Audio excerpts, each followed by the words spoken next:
नमो बुद्धाय। जय भीम साथी। और कैसे आप सभी लोग? आशा करता हूँ आप सभी लोग अच्छे होंगे और आप लोग की पढ़ाई भी अच्छी चल रही होगी।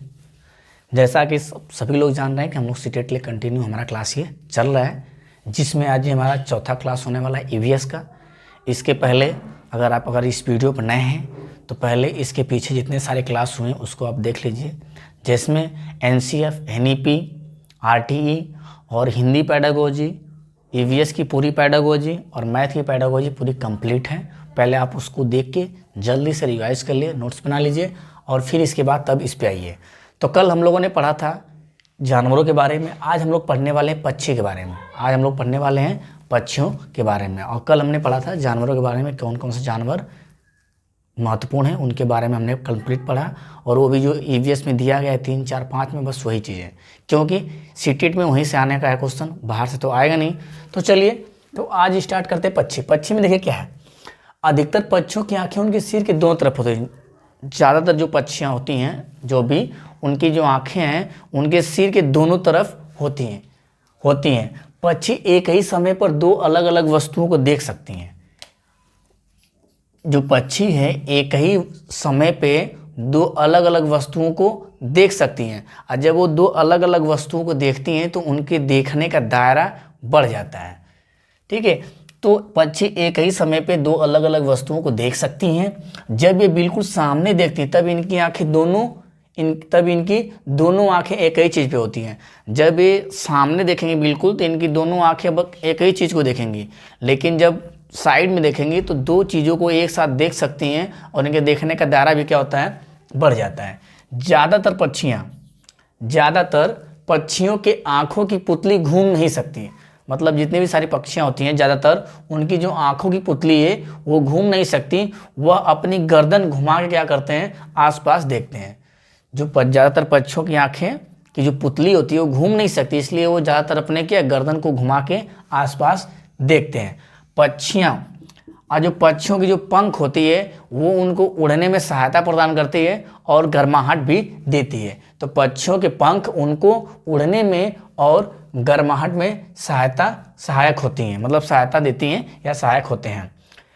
और जब पक्षियों के जो पंख होते हैं, नए नए पंख आते रहते हैं और पुराने पंख क्या हैं, हमेशा झड़ते रहते हैं। तो उनके नए पंख आते रहते हैं और पुराने झड़ते रहते हैं।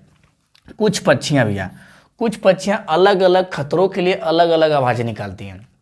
कुछ पक्षियाँ ऐसी होती हैं जो अलग अलग खतरों के लिए अलग अलग आवाज़ें निकालती है। अगर कोई ज़मीन पे आ रहा है कोई खतरा तो उसके लिए अलग आवाज़, अगर कोई ऊपर से कोई खतरा आ रहा है आकाश मतलब, तो उसके लिए अलग आवाज़ निकालती हैं। और इसमें देख लीजिए कह रहा है पक्षियों के कान दिखते नहीं हैं। पक्षियों के जो कान हैं वो दिखते नहीं हैं, लेकिन इनके सिर के दोनों तरफ छोटे छोटे छेद होते हैं। जैसे मगरमच्छ में था, मगरमच्छ में, छिपकली में क्या है, बाहर से कान दिखते नहीं लेकिन ये छोटे छोटे छिद्र होते हैं।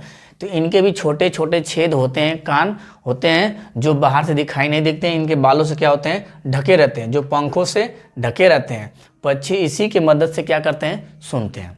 तो पक्षियों की गर्दन क्या है, घुमा घुमा के देखते हैं, इनकी पुतली घूम नहीं पाती है।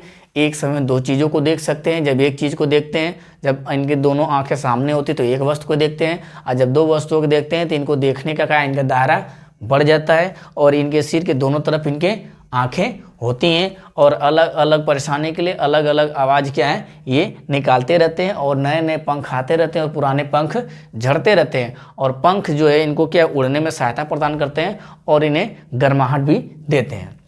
तो आइए अब देखते हैं, अब पक्षी के बारे में टोटल बातें होगी, सारे पक्षी के लिए तो कॉमन है। अब इसके बाद अलग अलग पक्षियों के बारे में हम बात करेंगे। बसंत गौरी क्या है, ये गर्मियों में टुक टुक करती रहती है। मतलब गर्मियों में टुक टुक की आवाज़ ये करती रहती है। अब पेड़ के तने में छेद बना के उसी में घोंसला बनाती है और उसी में अपने अंडे को रखती है। तो ये गर्मियों में टुक टुक करती रहती है, पेड़ के तने में गहरा छेद बनाकर उसमें अंडे रखती हैं। अगला जो हमारा है शक्करखोर शक्करखोर भैया एक पक्षी ऐसा है, किसी छोटे पेड़ या झाड़ी, ठीक है, तो किसी छोटे पेड़ या झाड़ी की डाली पर अपना लटकता हुआ घोंसला बनाते हैं। लटकता हुआ घोंसला कौन बनाता है, शक्करखोर। और इसका घोंसला किससे बना होता है, बाल हो सकता है, मकड़ी के झाले हो सकते हैं, पतली टहनियाँ हो सकती हैं, बारीकी घास हो सकते हैं, सूखे पत्ते, रुई, पेड़ की छाल के टुकड़े और कपड़ों के चिथड़ों आदि का प्रयोग करके अपना क्या है घोंसला बनाती हैं। और ये लटकता हुआ घोंसला शक्करखोर का होता है और ये कहाँ बनाते हैं, छोटे पेड़ की डाली पे या झाड़ियों में बनाते हैं, और जिसमें मकड़ा और फला फला चीज़ें कंप्लीट जो भी है इसको आप लोग याद कर लीजिएगा कि बाल, मकड़ी, झाले, पतली टहनियाँ, घास और कपड़े के चिथड़े, इन सारे चीज़ों का यूज करके वो अपना घोंसला बनाती हैं। अगला हमारा है दर्जन चिड़िया। दर्जन चिड़िया भी ऐसे, इसकी चोंच क्या होती है, लंबी होती है। ये पत्तों को सील कर अपने घोंसले को बनाती है और उसी में अपना अंडा देती है। तो अपनी नुकीली चोंच से पत्तों को सील कर अपना घोंसला बनाती है और उसी में अपने अंडे देती है। ये तो दर्जन चिड़िया हो गया। अब उल्लू। उल्लू की भैया जो गर्दन है वो पीछे तक घूम जाती है। उल्लू की गर्दन पीछे तक घूम जाती है। तो इतना समझ में आपको आ गया और आगे चलते हैं।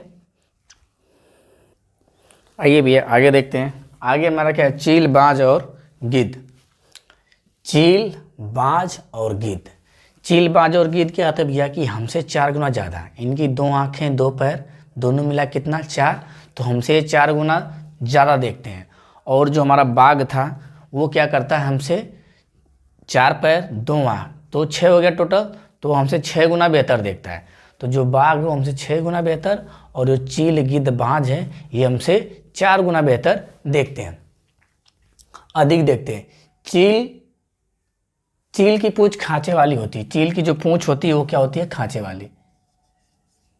चील की पूंछ खांचे वाली होती है। गिद्ध मरे हुए जानवर को खाकर जगह को साफ करते हैं और आकाश में ऊंचाई पर उड़ते हैं। यहाँ से यही क्वेश्चन ज़्यादा आता है, 4 गुना बेहतर। ठीक है। और ये क्या करते हैं, गिद्ध मरे हुए जानवर खाते हैं, और जब जानवर खाते हैं तो वहाँ की जगह क्या होती है, साफ हो जाती है और आकाश में ये ऊंचाई पे उड़ते रहते हैं। अगला है नर वीवर। नर वीवर क्या होता है, नर वीवर अपना घोंसला स्वयं बनाते हैं, लेकिन मादा वीवर जो है अपना घोंसला नहीं बनाती है। वो चालाकी, वो क्या है, देखती रहती है। जो नर वीवर के घोंसले होते हैं उसमें जो सबसे बेहतर, सबसे अच्छा जो घोंसला होता है उसी में जाके मादा वीवर अपना अंडा देती है। तो नर वीवर पक्षी अपना घोंसला बनाता है, जबकि मादा उन घोंसलों में जो अच्छा लगता है उसमें अपने अंडे दे देती है, लेकिन घोंसला नहीं बनाती है।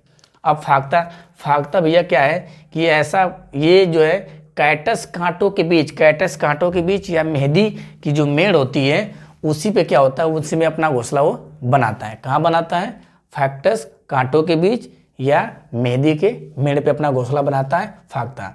मैना जो क्या करता है कि मैना झटके से अपनी गर्दन पीछे तक घुमा लेती है, झटके से घुमाती है, और उल्लू क्या करता है, पूरे पीछे तक गर्दन घुमा लेता है। इनकी आंखें क्या होती हैं, सामने होती हैं। तो ये बात समझ में आ गई। अगला है कलचिड़ी। कलचिड़ी क्या है, कलचिड़ी पत्थरों के बीच अपना घोंसला बनाती है। कलचिड़ी जो है पत्थरों के बीच अपना घोंसला बनाती है। ठीक है। मैना क्या है भैया, मैना झटके से अपनी गर्दन पीछे तक घुमा लेती है, जबकि उल्लू क्या करता है कि पीछे तक गर्दन घुमाता है। और जो पक्षियों की आंखें होती हैं वो सामने की तरफ, दोनों तरफ होती है, उनके सिर के दोनों तरफ, और एक समय में ये क्या है, 2 जगह देख सकते हैं। ये बातें समझ आई। अब कलचिड़ी क्या है, ये पत्थरों के बीच अपना घोंसला बनाती है। कलचिड़ी जो है पत्थरों के बीच अपना घोंसला बनाती हैं। इनके घोंसलों में नाजुक टहनियाँ, जड़ें, ऊन, बाल, रुई, ये सारे सब कुछ इसमें क्या होते हैं, बिछे होते हैं। ये छोटे छोटे कीड़ों को खाती है और इनकी चोंच अंदर से लाल होती है। इनकी जो चोंच होती है वो क्या होती है, अंदर से लाल होती है। कौवा क्या करता है भैया, कौवा घोंसला जो किससे, लोहे से बनाता है, लोहे के तार से बनाता है और लकड़ियों की टहनियों से। कौवा जो है अपना घोंसला लोहे के तार और लकड़ी की टहनियों से बनाता है। और जो कोयल होती है अपना घोंसला नहीं बनाती है। कोयल जो क्या है, बड़ी चालाकी से क्या करती है कि कौवे के घोंसले में जाके अंडा दे देती है, और कौवा बेचारा जो है कि अपने अंडे के साथ साथ कोयल के अंडे को भी क्या करता है, सोता है। ठीक है। और ये पेड़ की ऊंची डाल पे, जो कौवा है पेड़ की सबसे ऊंची डाल पे अपना घोंसला बनाता है। पेड़ की सबसे ऊंची डाल पे कौवा क्या करता है, अपना घोंसला बनाता है। जबकि चील, बाज, गिद्ध जो क्या होते हैं, सबसे ऊंचे पेड़ के ऊंची डाल पे बनाते हैं, लेकिन ये किसी भी पेड़ की ऊंची डाल बनाता है। ये चीज़ याद रखिएगा कि सबसे ऊंचे जो उस इलाके के सबसे ऊंचे पेड़ की जो सबसे ऊंची डाली होती है वहाँ पे चील, बाज और गिद्ध अपना घोंसला बनाते हैं। लेकिन कौवा क्या करता है कि किसी भी पेड़ के सबसे ऊंची डाली पे अपना घोंसला बनाता है। और ये क्या करता है भैया कि इसके घोंसले में कौन अंडा देता है? कोयल अंडा देती है। और कोयल के अपने अंडे के साथ साथ कोयल के अंडे को भी क्या करता है? ये सेता रहता है।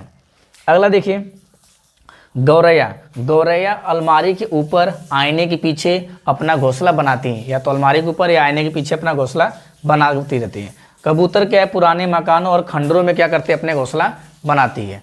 पुराने मकानों और खंडरों में। मच्छर, लास्ट हमारा क्या था? कबूतर। कबूतर का भी क्या होता है? चोंच गुलाबी होता है, ठीक है। तो मच्छर हमारे शरीर की गंध को, खासकर पैर के जो तलवे होते हैं उससे, या जो हमको पसीना होता है, जो हमारी गर्मी होती है उससे हमको क्या करते हैं? मच्छर पहचान लेते हैं या हमको ढूंढ लेते हैं। मच्छर हमारे शरीर की गंध, खासकर पैरों के तलवे की और हमारे शरीर की गर्मी से हमें ढूंढ लेते हैं। मच्छर पानी में हमें ढूंढ लेते हैं। अब मच्छर जो है भैया पानी में अंडे देते हैं। मच्छर कहाँ देते हैं? मच्छर जो है पानी में अंडे देते हैं। और मच्छर से डेंगू, मलेरिया, चिकनगुनिया बीमारी आदि होती है। अब मच्छरों द्वारा ये सब बीमारी फैलती रहती है। और रुके हुए पानी या इकट्ठे हुए पानी में मलेरिया के मच्छर पैदा होते हैं। जहाँ पे पानी ज़्यादा इकट्ठा होता है वहीं पे क्या होता है? मलेरिया के मच्छर पैदा होते हैं। और इसकी प्रजनन क्षमता, इसलिए मच्छरों के प्रजनन को रोकने के लिए, मतलब इसको रोकने के लिए क्या करते हैं? जहाँ पे पानी है वहाँ पे हम क्या करते हैं? तेल डाल देते हैं। तेल डालने से क्या होता है कि इससे पानी का पृष्ठ तनाव कम हो जाता है और ऑक्सीजन की आपूर्ति रुक जाती है, जिससे मच्छर का जो लार्वा क्या होता है? मर जाता है। तो मच्छर का लार्वा क्या होता है? मर जाता है। अगर जहाँ पानी एकत्रित है, ज़्यादा दिनों का पानी एकत्रित है, इकट्ठा है, तो वहाँ पे क्या होते हैं कि जो मच्छर पैदा होंगे वो मलेरिया, चिकनगुनिया बीमारी आदि को फैलाने वाले होंगे। तो इससे बचने के लिए जहाँ पे पानी इकट्ठा होता है वहाँ पे पानी में क्या करते हैं? उस पानी में हम क्या करते हैं? तेल डाल देते हैं, जिससे उसका पृष्ठ तनाव क्या होता है? बढ़ जाता है। उसका पृष्ठ तनाव कम हो जाता है और ऑक्सीजन की आपूर्ति होती है, जिससे क्या होता है? मच्छर के जो लार्वा होता है वो क्या होते हैं? मर जाते हैं। अब होता है रेशम के कीट। रेशम के कीट से रेशम के धागे बनाए जाते हैं, सबको पता है। और रेशम के जो कीट होते हैं, जो रेशम के कीड़े होते हैं, कीट बोलना है सॉरी, जो रेशम के कीड़ा होता है अपनी मादा को कई किलोमीटर दूर से ही क्या पहचान लेता है? अपनी मादा के